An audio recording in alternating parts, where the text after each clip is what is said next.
Otep à toutes et à tous.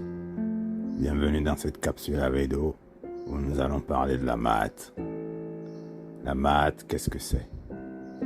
Au-delà des définitions égyptologiques, il nous est nécessaire de définir la maths au regard de nos traditions africaines, à partir de nos valeurs.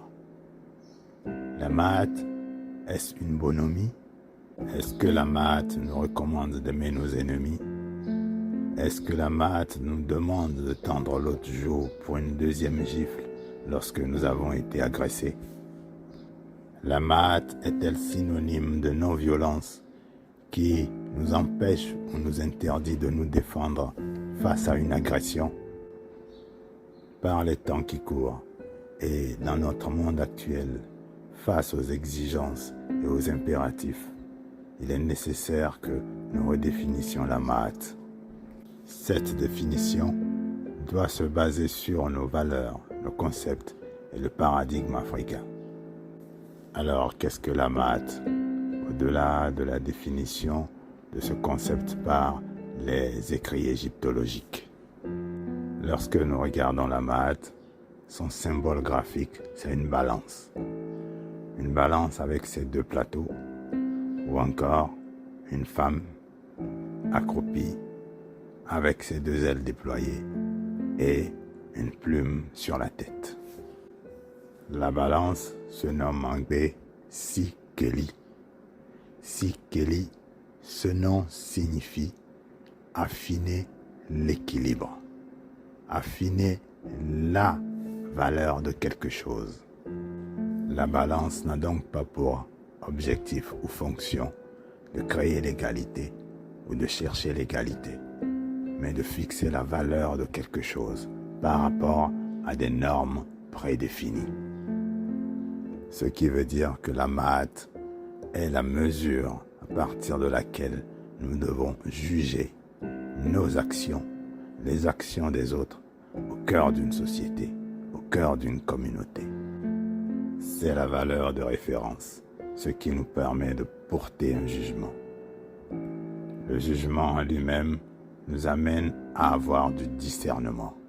Le second symbole graphique de la maths représente une femme accroupie dans une position d'équilibre, avec ses deux ailes déployées, ces deux ailes qui rappellent les deux plateaux d'une balance, et sur sa tête, une plume. La plume ici est le symbole des forces de l'air. Force de l'air qui évoque ici la légèreté. La légèreté ici n'est pas dans un sens péjoratif, mais plutôt dans un sens de souplesse dans l'action. La maths est un élément de facilitation, mais à travers une rigueur dans sa pratique. Cette rigueur est celle de la justesse, de la justice. C'est la rigueur de la balance. La fonction de la balance n'est pas d'établir une égalité, mais plutôt de réaliser l'équité, l'équilibre des valeurs. Trouver chaque valeur et lui accorder son importance, sa mesure juste. C'est en cela que la maths est un des symboles forts et fondamentaux dans la tradition africaine. Le nom maths se lit en anglais maté, ce qui veut dire la portion marquée.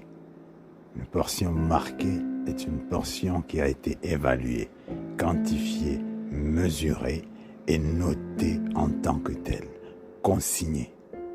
La maths est donc la consignation des actions à l'aune d'une mesure ou des valeurs qui sont référencées au cœur de la société et qui servent d'étalon. La maths ne procède pas de l'arbitraire et n'induit pas non plus dans un cadre d'arbitraire. Cette régulation impose donc de la rigueur.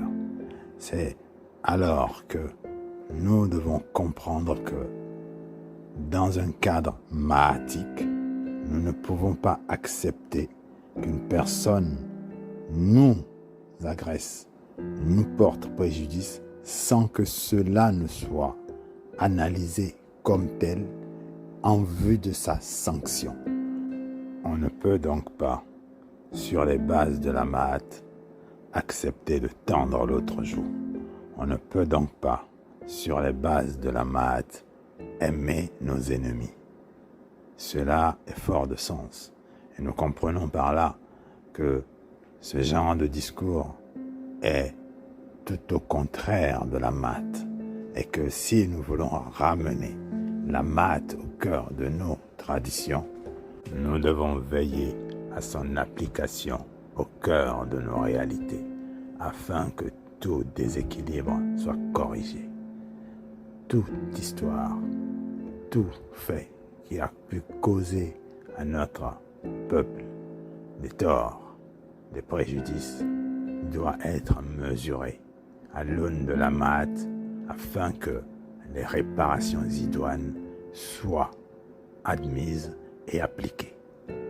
Gratitude à toutes et à tous pour votre écoute. Que nos ancêtres et nos divinités forces nous guident et nous inspirent dans la pratique et l'application de la Mahat.